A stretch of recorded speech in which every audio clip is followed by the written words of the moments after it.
அத்தியாயம் 31. டாக்டர் வெற்றிவேல் தன் இடது கை விரல்களால் நெற்றியை தேய்த்தபடி நாற்காலியில் கண்மூடி சாய்ந்திருக்க அறையின் கதவை திறந்து கொண்டு நர்ஸ் சாந்தி உள்ளே வந்தாள். சத்தம் கேட்டு கண் விழித்தார் அவர். பெருமூச்சோடு கேட்டார், என்ன சாந்தி, அந்த நாகஜோதியோட புருஷன் முத்துமாணிக்கத்தோட டெட் பாடியை டிஸ்போஸ் பண்றதுக்காக துரையை வர சொல்லி இருந்தீங்களா டாக்டர்? ஆமா, வந்திருக்கான். எங்கே? வெளியே நின்னுட்டு இருக்கான்.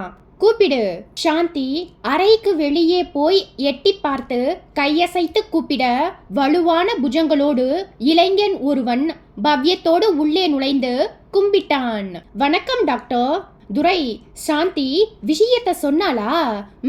சொன்னா டாக்டர். ஒரு பாடியை டிஸ்போஸ் பண்ணணுமா? ஆமா, பண்ணிடலாம் டாக்டர். எப்படி பண்ணுவ? அதுக்கெல்லாம் இடமா இல்ல டாக்டர். சிட்டிக்கு வெளியே மதுராந்தகம் போற வழியில் எத்தனையோ பொட்டல் காடு இருக்கு. அங்க கொண்டு போய் எரிச்சாலும் சரி புதைச்சாலும் சரி விஷயம் என்னைக்கும் வெளியே வராது. துரை, நீ ஒரு விஷயத்தை புரிஞ்சுக்கணும். இந்த முத்துமாணிக்கம் எப்படி வந்தான்னு தெரியல. அளவுக்கு அதிகமாய் குடிச்சிட்டு வந்திருக்கான். பொண்டாட்டியை பார்க்கணுங்கிற எமோஷன் காரணமா ஆள் செத்துருக்கலாம்னு என்னோட மனசுக்கு படுது. இந்த விஷயத்தை போலீஸுக்கு கொண்டு போயிட்டா என்னன்னு மனசுக்கு பட்டுது. ஆனா போலீஸ் வந்து 1008 கேள்வி கேட்பாங்க. நிலைமை எனக்கு புரியுது டாக்டர். நாளைக்கு உங்களுக்கு எந்த பிரச்சனையும் வராம முத்துமாணிக்கத்தோட பாடியை நான் டிஸ்போஸ் பண்ணிடுறேன். துரை சொல்லிக் கொண்டிருக்கும் போதே டாக்டர் வெற்றிவேலின் செல்போன் வெளிச்சமாய் ஒளிர்ந்து சைலண்ட் மோடில் அழைத்தது. எடுத்து அழைப்பது யார் என்று பார்த்தார். ஒரு புது எண். தயக்கத்தோடு இடது காதுக்கு செல்போனை கொடுத்து மெல்லிய குரலில் எஸ் என்றார். டாக்டர் வெற்றிவேல். எஸ், நான் இன்ஸ்பெக்டர் மார்த்தாண்டம். வெற்றிவேலுக்கு ஒரு சில வினாடிகள் ரத்த ஓட்டம் நின்று போன உணர்வு. ஈரம் காய்ந்து விட்ட தொண்டையோடு பேசினார். சொல்லுங்க இன்ஸ்பெக்டர். நீங்க தான் சொல்லணும். என்ன சொல்லணும்? கடந்த 1 மணி நேரமா உங்க ஃப்ரெண்ட் டாக்டர் ருத்ரபதியை கான்டாக்ட் பண்ண முயற்சி செஞ்சிட்டு இருக்கேன். ஆனா அவரோட போன் ஸ்விட்ச் ஆஃப்ல இருக்கு. என்னாச்சு அவருக்கு? தெரியலையே. இன்னைக்கு அவரை நீங்க பாத்தீங்களா? பார்த்தேன். 2 மணி நேரத்துக்கு முந்தி வர என் கூட தான் பேசிட்டு இருந்தார். அதுக்கப்புறம் அவருக்கு ஒரு போன் வந்தது. உடனே புறப்பட்டு போயிட்டார். போன் பண்ணினது யாரு? எனக்கு தெரியாது. அவர் உங்ககிட்ட எதுவுமே சொல்லலையா? சொல்லல. டாக்டர் ருத்ரபதிக்கு வேற ஏதாவது போன் நம்பர் இருக்கா? இல்ல, ஒரே நம்பர் தான். அவர்கிட்ட ஏதாவது பேசணுமா இன்ஸ்பெக்டர்? நிறைய பேசணும். அவர் சட்டவிரோதமான ஆராய்ச்சி ஒன்றை பண்ணிட்டு வர்றதா எனக்கு தகவல் கிடைச்சதின் அடிப்படையில் அவர்கிட்ட சில கேள்விகளை கேட்க வேண்டியிருக்கு. சட்டவிரோதமான ஆராய்ச்சியா? எஸ், அவர் அப்படிப்பட்டவர் இல்லையே. No doctor. பிரபல தொழிலதிபர் ராஜபாண்டியன் 3 மாசத்துக்கு முந்தி உங்க ஹாஸ்பிட்டலில் அட்மிட் ஆகி இருந்தப்ப டாக்டர் ருத்ரபதி தான் ட்ரீட்மெண்ட் கொடுத்தார். ஆனா ட்ரீட்மெண்ட் பலன் தரல. ராஜபாண்டியனுக்கு பிரெயின் டெத் ஸ்டேஜ் வந்து இறந்து போனார். அது உங்களுக்கு நினைவு இருக்கும்னு நினைக்கிறேன். ஆமா, எனக்கு நல்ல ஞாபகம் இருக்கு. ராஜபாண்டியனோட மரணத்துல உங்களுக்கு என்ன சந்தேகம் இன்ஸ்பெக்டர்? ராஜபாண்டியன் மரணம் சம்பந்தமா நேஷனல் ரிசர்ச் லேப் கொடுத்த ரிப்போர்ட் படி அவருக்கு பிரெயின் டெத் ஏற்பட காரணம் தலையில் ஏற்பட்ட காயம் கிடையாது. அவரோட உடம்புக்குள்ள செலுத்தப்பட்ட ஒரு அபாயகரமான வைரஸ். அந்த வைரஸ் பெயர் கிளாஸ்டோரியம் பொட்டலினம். ராஜபாண்டியனை பிரெயின் டெத் ஸ்டேஜுக்கு கொண்டு போனது டாக்டர் ருத்ரபதி தான்னு டெல்லி சிபிஐ தமிழக போலீஸுக்கு ஒரு ரிப்போர்ட் அனுப்பி இருக்கு. இன்ஸ்பெக்டர், நான் உங்ககிட்ட ஒரு விஷயத்தை ஷேர் பண்ணிக்கலாமா? தாராளமா. டாக்டர் ருத்ரபதியை பத்தி எனக்கு நல்லாவே தெரியும். அவர் ஒரு நல்ல விஷயத்துக்காகத்தான் ஒரு சில ஆராய்ச்சிகளை பண்ணிட்டு வந்தார். அதுல ஒரு ஆராய்ச்சி பிரெயின் டெத் ஸ்டேஜில் இருக்கிற நபர்களை காப்பாற்றுகிற முயற்சி தான். அந்த ஆராய்ச்சிக்கு பெயர் டீப் பிரெயின் ஸ்டிமுலேஷன். அது எது மாதிரியான ஆராய்ச்சி எனக்கு தெரியாது. ஆனா அது ஒரு நல்ல ஆராய்ச்சின்னு தெரியும். என்னோட ஹாஸ்பிட்டலில் யாருக்காவது பிரெயின் டெத் ஸ்டேஜ் நிலைமை வந்தா அவர் வந்து அந்த ட்ரீட்மெண்ட்டை கொடுத்து பார்ப்பார். ஆனா எந்த விதமான முன்னேற்றமும் இருக்காது. ஆனாலும் விடாப்பிடியாய் அவர் அந்த ஆராய்ச்சியை பண்ணிட்டு வந்தார். நீங்க அவரை சந்தேகிக்கிறது எந்த வகையிலும் நியாயம் இல்லை இன்ஸ்பெக்டர். சாரி டாக்டர், ருத்ரபதி உங்க நண்பர் என்கிற காரணத்தால அவரை விட்டு தராம பேசுறீங்க. அவர்கிட்ட ஏதோ ஒரு பெரிய தப்பு இருக்கு. அந்த தப்பை அவரால் வெளிப்படையா பண்ண முடியாத காரணத்தினால தான் டீப் பிரெயின் ஸ்டிமுலேஷன் என்கிற ஒரு ஆராய்ச்சியின் போர்வையில் சில சமூக விரோத காரியங்களை பண்ணிச்சுக்கார். அவர்கிட்ட எந்த தப்பும் இல்லைன்னா தன்னோட செல்போனை ஏன் ஸ்விட்ச் ஆஃப் பண்ணி இருக்கார். You don't worry inspector. Rudrapathi இன்னும் கொஞ்ச நேரத்துல என்கிட்ட எப்படியும் பேசுவார். நான் அவர்கிட்ட விஷயத்தை சொல்லி உங்ககிட்ட பேச சொல்றேன். அத முதல்ல பண்ணுங்க. மறுமுனையில் இன்ஸ்பெக்டர் மார்த்தாண்டம் கண்டிப்பான குரலில் சொல்லிவிட்டு செல்போனை அணைத்துவிட டாக்டர் வெற்றிவேல் வியர்வை மின்னும் முகத்தோடு தன்னுடைய செல்போனையும் மௌனமாக்கினார். எதிரில் நின்றிருந்த துரையை ஏறிட்டார். முத்துமாணிக்கத்தோட பாடியை இனி ஒரு நிமிஷம் கூட நம்ம ஹாஸ்பிட்டல்ல வச்சிருக்க கூடாது. உடனடியாய் டிஸ்போஸ் பண்ணிடு. பாடியை எதுல கொண்டு போற? என்கிட்ட பழைய கார் ஒன்று இருக்கு டாக்டர், அதுல கொண்டு போயிடுறேன். வேலையை முடிச்சிட்டு வந்து காலையில் என்னை பாரு. துரை தலையாட்டி விட்டு அந்த அறையினின்றும் வெளியேறினான். விவேக்கும் விஷ்ணுவும் டிஜிபி வைகுண்டத்துக்கு முன்பாய் நிமிர்ந்து உட்கார்ந்திருந்தார்கள். விவேக், அந்த ரெஸ்டாரண்டோட பேர் என்னன்னு சொன்னீங்க? Red chillies restaurant sir.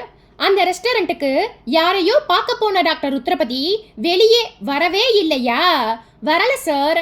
Napoleon கீனாக watch பண்ணி இருக்கார். ஃபேமிலி ரூமுக்குள்ள போன பேரரும் வெளியே வரல. ஆனா அந்த பேரர் உண்மையான பேரர் இல்லைன்னு அந்த ரெஸ்டாரண்டோட மேனேஜர் சொல்றார். எல்லாமே மகா குழப்பமா இருக்கு. யாருக்கோ பயந்து தலைமறைவாய் இருக்கும் ஃபாரன்சிக் டெக்னிக்கல் ஆபீசர் குமரன் உங்களை தொடர்பு கொண்டு ஏதாவது பேசினாரா விவேக்? இல்ல சார், 2 நாளைக்கு முன்னால பேசினதோடு சரி. எனக்கு அந்த குமரன் மேல லேசா ஒரு சந்தேகம் இருக்கு. What to you think? On what basis sir? ஒரு கேஸ்ல போலீஸுக்கு உதவியாய் இருக்க வேண்டிய ஃபாரன்சிக் ஆபீசர் ஒருத்தர் தன்னோட உயிருக்கு ஆபத்துன்னு சொல்லிட்டு தலைமறைவாய் இருக்கிறது something abnormal. It seems to be ridiculous. You may be correct sir. நீங்க சொல்கிற பாயிண்ட் ஆஃப் வியூவிலேயும் இந்த கேஸை இன்வெஸ்டிகேட் பண்ணிக்கிட்டு இருக்கேன். மிஸ்டர் விவேக், இந்த கேஸோட சீரியஸ்னஸ் பத்தி உங்களுக்கு சொல்ல வேண்டியது இல்ல. மினியேச்சர் நியூக்ளியர் பிளான்ஸ் நம் தமிழ்நாட்டுல ஊடுருவி இருக்கிற விஷயம் டெல்லியில் இருக்கிற மத்திய அரசையே அதிர வச்சிருக்கு. பிரைம் மினிஸ்டர் அலுவலகத்தில் இருந்து நம்ம சிஎம் ஆபீஸுக்கு 1 மணி நேரத்துக்கு ஒரு தடவை ரெட் அலர்ட் ஃபேக்ட் செய்திகள் வந்துட்டே இருக்கு. நம்ம உளவுத்துறையால எதையும் கண்டுபிடிக்க முடியல. சிபிஐ சோர்சஸ் we are helplessன்னு 2 கையையும் விரிச்சிட்டாங்க. இந்த நிலைமையில் உங்களுடைய அடுத்த மூவ் என்ன? இந்த கேஸை இனி எந்த திசையில் இருந்து எப்படி இன்வெஸ்டிகேட் பண்ண போறீங்க? சார், இந்த கேஸை கொடைக்கானலில் இருந்து ஸ்டார்ட் பண்ண போறோம். டிஜிபி நிமிர்ந்து உட்கார்ந்தார். ஆச்சரியம் பரவிய கண்களோடு கேட்டார். கொடைக்கானலுக்கும் இந்த கேஸுக்கும் என்ன சம்பந்தம் விவேக்? கொடைக்கானல்ல இருந்து 10 கிலோமீட்டர் தூரத்துல ஸ்லிப் ராக்னு ஒரு இடம் இருக்கு சார். ஆமா தெரியும். அங்க ஒரு அகழ்வாராய்ச்சி நடந்துட்டு இருக்கு. You are correct sir. அந்த அகழ்வாராய்ச்சிக்கும் இந்த கேஸுக்கும் நிறைய சம்பந்தம் இருக்கு. நானும் விஷ்ணுவும் இன்னும் கொஞ்ச நேரத்துல கொடைக்கானல் கிளம்புறோம். இந்த விஷயம் உங்களை தவிர வேற யாருக்கும் தெரியாம இருக்கிறது பெட்டர் சார். விவேக்கும் விஷ்ணுவும் எழுந்து கொண்டார்கள். அத்தியாயம் 32. விவேக்கும் விஷ்ணுவும் நாற்காலிகளை தள்ளிக்கொண்டு எழ டிஜிபி வைகுந்த் ஒரு புன்னகையோடு அவர்களை பார்த்தார். மிஸ்டர் விவேக், நீங்க ஒரு முடிவு எடுத்து ஒரு இடத்துக்கு இன்வெஸ்டிகேஷனுக்காக போறீங்கன்னா அந்த இடத்துல உறுதியாய் ஏதாவது முக்கியத்துவம் இருக்கும். இப்ப நீங்களும் விஷ்ணுவும் கொடைக்கானலில் இருந்து 10 கிலோமீட்டர் தூரத்துல ஸ்லிப்ராக்கு போறதாய் சொன்னீங்க. Is there anything abnormal? அப்படி ஏதாவது இருந்தா அதை நான் தெரிஞ்சுக்கலாமா? எழுந்து நின்ற விவேக் மறுபடியும் உட்கார்ந்தான். சார், இந்த கொடைக்கானல் விஷயத்துல எனக்கு ஒரு ஸ்ட்ராங் ஹோல்டிங் கிடைச்சதும் பின்னாடி உங்ககிட்ட அதை பத்தி பேசலாம்னு நினைச்சிட்டு இருந்தேன். பட் இந்த விஷயத்துல நீங்க ஆர்வம் காட்டுறதால உங்ககிட்ட சில விஷயங்களை ஷேர் பண்ணிக்க விரும்புறேன். ப்ளீஸ். விவேக் விஷ்ணுவை பார்க்க அவன் தன் கையில் வைத்திருந்த ஒரு ஃபைலை நீட்டினான். விவேக் அதை வாங்கி பிரித்து டிஜிபியிடம் நீட்டினான். சார், இதுல சில போட்டோக்களும் புரியாத வார்த்தைகளோடு 2 லெட்டர்ஸும் இருக்கு. First you take a view on this sir. DGP அந்த ஃபைலை குழப்பம் பரவிய முகத்தோடு வாங்கி அதில் கோர்க்கப்பட்டிருந்த முதல் போட்டோவை பார்த்தார். அந்த போட்டோவில் ஒரு குழி ஆழமாய் தோண்டப்பட்டிருக்க, அந்த குழியில் இருந்து எடுத்து போட்ட மண்ணுக்குள் கற்களை போன்ற சில அமைப்புகள் உருண்டையாகவும் தட்டையாகவும் சில குச்சிகள் போலவும் தெரிந்தன. இன்னொரு போட்டோவில் துருவேறிய ஒரு இரும்பு பெட்டிக்குள் சில பண்டைய பொருட்களும், மூன்றாவது போட்டோவில் பழங்கால ஆயுதங்களான வில், அம்பு, குருவாள், கத்தி, ஈட்டி போன்ற ஆயுதங்களும் வரிசையாய் அடுக்கப்பட்டிருந்தன. டிஜிபி வைகுந்த் லேசான அதிர்ச்சியும் குழப்பமும் மண்டிய முகத்தோடு விவேக்கை ஏறிட்டார். விவேக், இதெல்லாம் என்ன? சார், இதெல்லாம் 2000 ஆண்டுகளுக்கு முன்பு வாழ்ந்த ஜராவா என்ற பழங்குடி மக்கள் உபயோகித்த பொருட்கள். அவர்கள் வாழ்ந்ததாய் சொல்லப்படும் கொடைக்கானல் ஸ்லிப்ராக் பகுதியில் இப்ப ஒரு அகழ்வாராய்ச்சி நடந்துட்டு இருக்கு. அந்த ஆராய்ச்சியின் போது கிடைத்த பொருட்கள் தான் இது. சரி, இந்த போட்டோக்களுக்கும் நீங்க இன்வெஸ்டிகேட் பண்ண போகிற டாக்டர் ருத்ரபதியோட விஷயங்களுக்கும் என்ன சம்பந்தம்? சம்பந்தம் இருக்கு சார். ஏன்னா இந்த ஃபைலும் இந்த ஃபைலில் இருக்கிற போட்டோக்களும் டாக்டர் ருத்ரபதியோட வீட்டில் அவரோட பர்சனல் அறையில் இருந்து எடுக்கப்பட்டது. ருத்ரபதி ரெட் சில்லிஸ் ரெஸ்டாரண்டில் இருந்து காணாமல் போன அடுத்த சில மணி நேரத்திற்குள்ளாக நெப்போலியனை ருத்ரபதியின் வீட்டுக்கு அனுப்பி வச்சேன். மாஸ்டர் கீ பஞ்ச் உதவியால் நெப்போலியன் அந்த வீட்டுக்குள்ள நுழைஞ்சு ஒவ்வொரு அறையாய் சோதனை போட்ட போது கிடைச்ச ஒரு முக்கியமான தடயம் தான் இந்த ஃபைல்.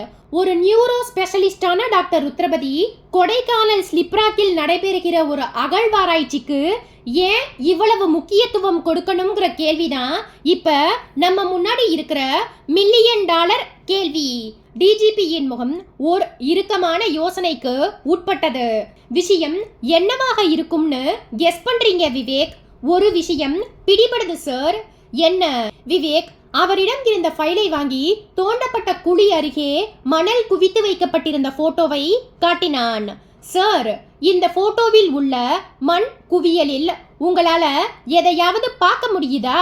உருண்டையாகவும் தட்டையாகவும் குச்சி குச்சியாகவும் சில கற்களை பார்க்க முடியுது. நீங்க நினைக்கிற மாதிரி அதெல்லாம் கற்கள் கிடையாது sir. Then what? Fossils sir. இந்த போட்டோவுக்கு பின்பக்கம் என்ன எழுதி இருக்குன்னு பாருங்க. டிஜிபி போட்டோவின் பின்பக்கத்தை திருப்பி பார்த்தார். ஆங்கிலத்தில் அந்த வாசகம் எழுதப்பட்டிருந்தது. Fossil, the shape of a bone that has been preserved in rock for a very long period, a past geological age, and that has been excavated from the soil. DGP சற்றே கலக்கத்தோடு விவேக்கை பார்த்தார். Vivek, are you sure? இந்த கற்களை போல் இருக்கின்ற எல்லாமே மனித எலும்புகளா? Yes sir. ஆயிரக்கணக்கான ஆண்டுகளுக்கு முன்பு அந்த ஸ்லிப்ராக் மலைப்பகுதியில் வாழ்ந்த ஜராவா என்ற பழங்குடி மக்களின் எலும்புகள் தான் இப்படி கற்களாய் மாறி இருக்கு. டாக்டர் ருத்ரபதி இந்த விஷயத்தோடு எப்படி சம்பந்தப்பட்டார்? அதை விசாரிக்கத்தான் கொடைக்கானல் விஜயம் சார்.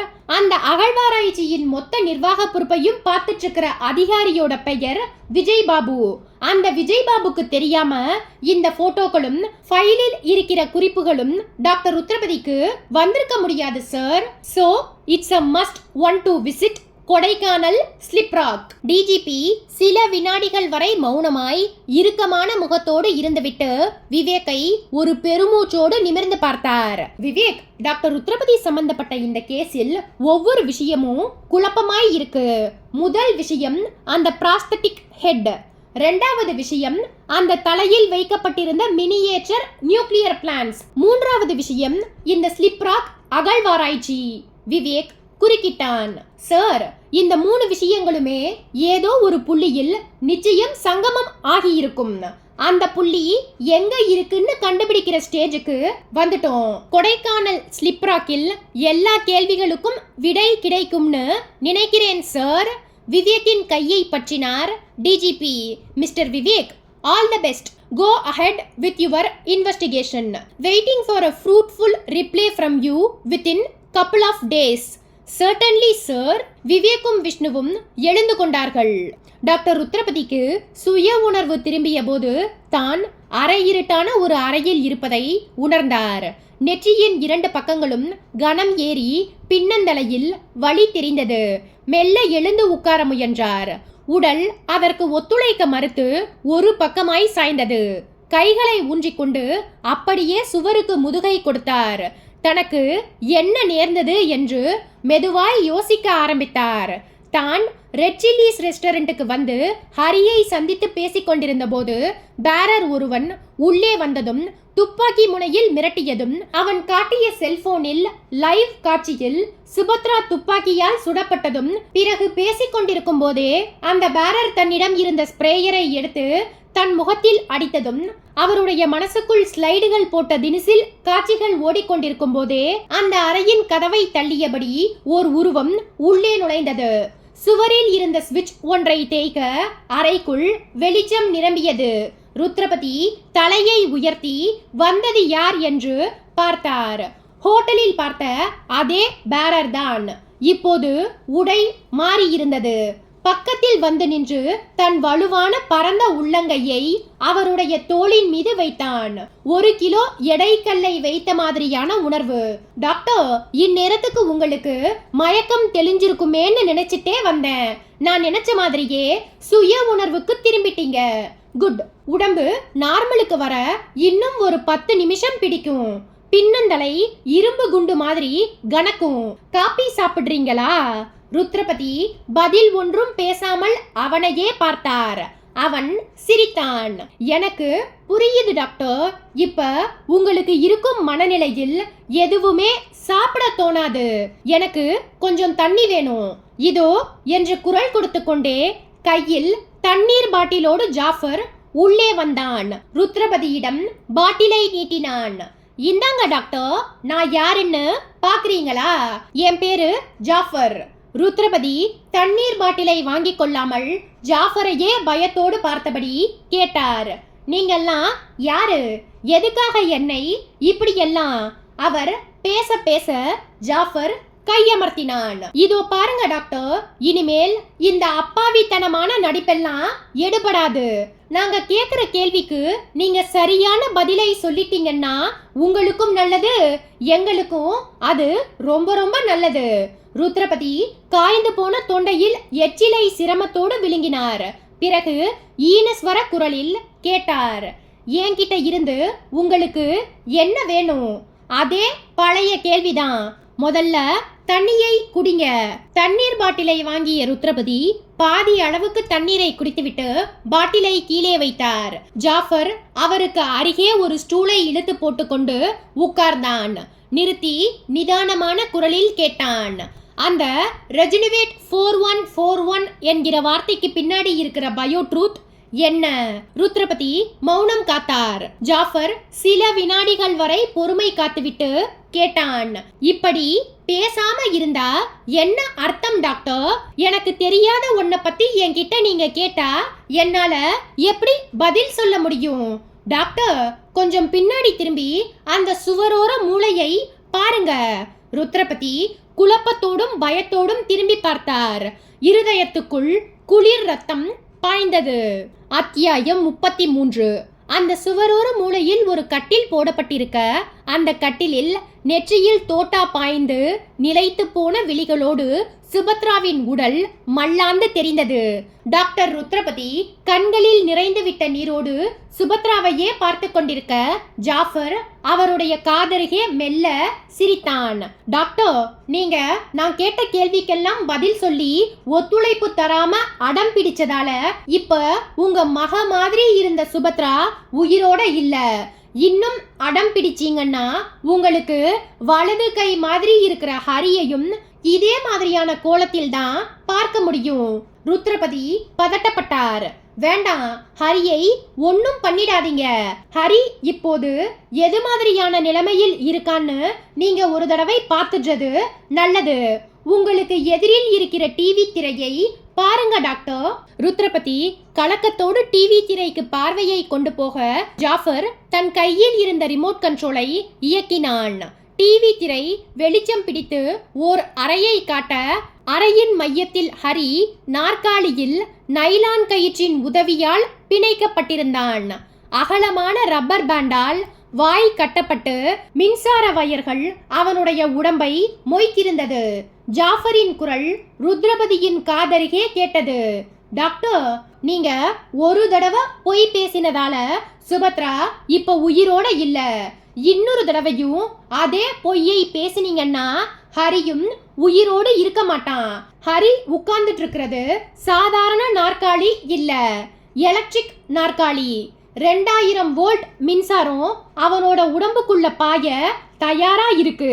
ஸ்விட்சை ஆன் பண்ணினா போதும், 5 வினாடியில் மரணம். தலைக்குள்ள இருக்கிற மூளை தண்ணீரா மாறி இருக்கும். ருத்ரபதியின் முகம் பீதியில் உறைந்து போயிற்று. வேண்டாம், ஹரி இருக்கணும்னா நீங்க உண்மையை பேசியாகணும். நான் கேட்கிற கேள்விகளுக்கு பதிலை சொல்லியாகணும். அந்த ரெஜினவேட் 4141 என்கிற வார்த்தைக்கு பின்னாடி இருக்கிற பயோ ட்ரூத் என்ன? அது தப்பி தவறி தெரியாதுன்னு சொல்லிட போறீங்க. ஹரி உயிரோட இருக்க மாட்டான். இல்ல, உண்மையை சொல்லிடுறேன். சொல்லுங்க. ருத்ரபதி பல வினாடிகள் மௌனமாய் இருந்துவிட்டு பேச ஆரம்பித்தார். ரெஜினவேட் 4141 என்கிற வார்த்தைக்கு பின்னால் இருக்கிற பயோ ட்ரூத் இதுதான்.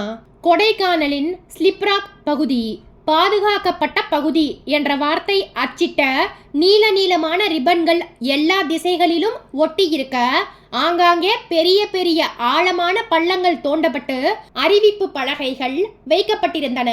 விவேக்கும் விஷ்ணுவும் அந்த அறிவிப்பு பலகைகளில் எழுதப்பட்டிருந்த வாசகங்களை படித்துக்கொண்டே சற்று தொலைவில் தெரிந்த நீலவண்ண டென்ட்டை நோக்கி நடந்தார்கள். அகழ்வாராய்ச்சி முதல் நிலை, தோண்டப்பட்ட நாள், ஆய்வு இன்னமும் முடியவில்லை. 1700 ஆண்டுகள் பழமை வாய்ந்த புதை மேடுகள், நடுக்கற்கள், கருங்கற்கள், சிதைந்த சிற்பங்கள். 2ஆம் நிலை அகழ்வாராய்ச்சி, செக்குகள் கண்டுபிடிக்கப்பட்டது. கற்படிகள் 5 உள்ளன. விஷ்ணு சுற்றும் முற்றும் பார்த்துவிட்டு பாஸ் என்றான். விவேக் நடந்து கொண்டே என்ன என்றான். அகழ்வாராய்ச்சி நடக்கிற இந்த இடத்துக்கும் டாக்டர் ருத்ரபதியோட பிராஸ்தட்டிக் ஹெட் ஆராய்ச்சிக்கும் என்ன சம்பந்தம் இருக்க முடியும்னு என்னால இப்ப ஓரளவுக்கு கெஸ் பண்ண முடியுது. என்ன சொல்லு. இது மாதிரியான அகழ்வாராய்ச்சிகளில் பழமையான மருத்துவ குறிப்புகள் அடங்கிய கல்வெட்டுகள் கிடைக்குமான்னு பார்க்க வந்திருக்கலாம். இல்ல விஷ்ணு, அதுக்கும் மேலே ஏதோ ஒரு விஷயம் ஒளிஞ்சிட்டு இருக்கு. பாஸ், உங்க மூளை வங்கக்கடல், என்னோட மூளை செம்பரம்பாக்கம் ஏரி. என்னால இந்த அளவுக்கு தான் யோசிக்க முடியும். விஷ்ணு, அதோ ஒரு வழுக்கை தலை ஆள் நம்மளை பார்த்துக்கிட்டே வரார். அநேகமா அவர்தான் இந்த அகழ்வாராய்ச்சியின் மொத்த நிர்வாக பொறுப்பையும் பார்த்துட்டு இருக்கிற அதிகாரி விஜய் பாபுன்னு நினைக்கிறேன். நீங்க நினைச்சிட்டீங்கன்னா அது சரியாத்தான் இருக்கும் பாஸ். அந்த நபர் பக்கத்தில் வந்தார். முகத்தில் சிரிப்பில்லாமல் கேட்டார், ஆர் யூ எஜுகேட்டட்? எஸ். அப்படின்னா ரெஸ்ட்ரிக்டட் ஏரியா, நோ அட்மிஷன் ஆங்கிலத்திலும் உத்தரவின்றி உள்ளே யாரும் வரக்கூடாதுன்னு தமிழில் எழுதியிருக்கிற அறிவிப்பு பலகைகள் உங்க பார்வைக்கு படலையா? விவேக் அவரை ஏறிட்டான். நீங்க மிஸ்டர் விஜய் பாபு? எஸ்.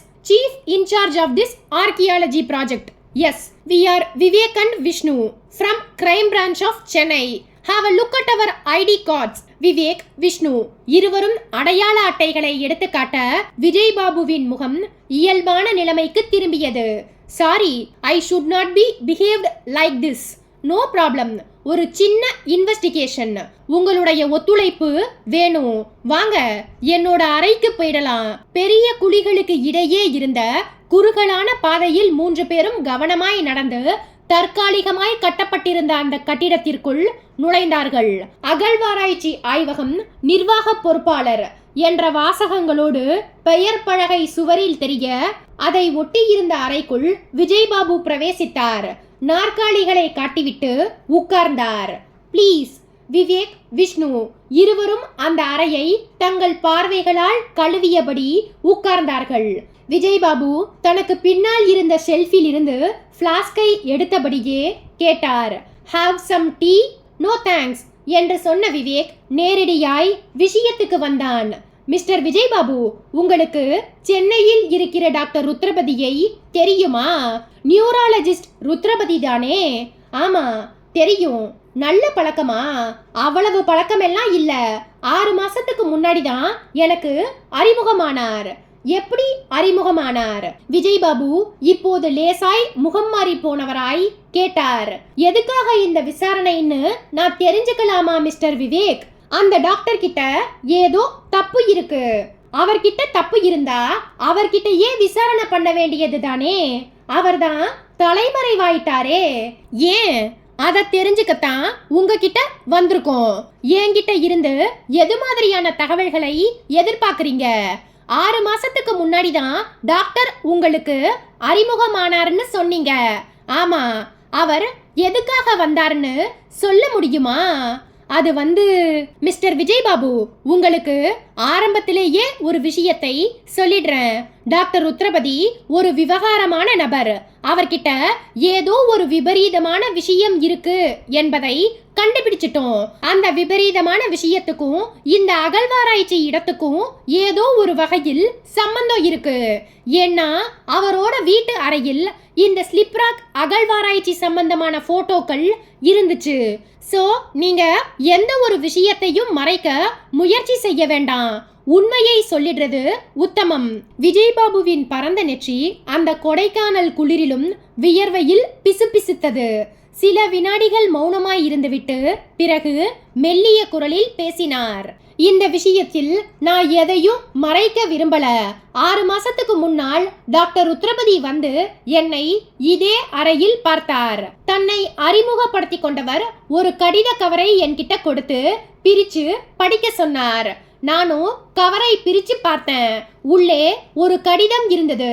அந்த கடிதம் மனிதவளத்துறை அமைச்சரின் PA ஒருவரால் எழுதப்பட்ட கடிதம். நான் அந்த கடிதத்தை படிச்சு பார்த்தேன். மனசுக்குள்ள லேசா ஒரு பயம் வந்தது. எதுக்காக பயம்? அந்த லெட்டர்ல அப்படி என்ன எழுதப்பட்டிருந்தது?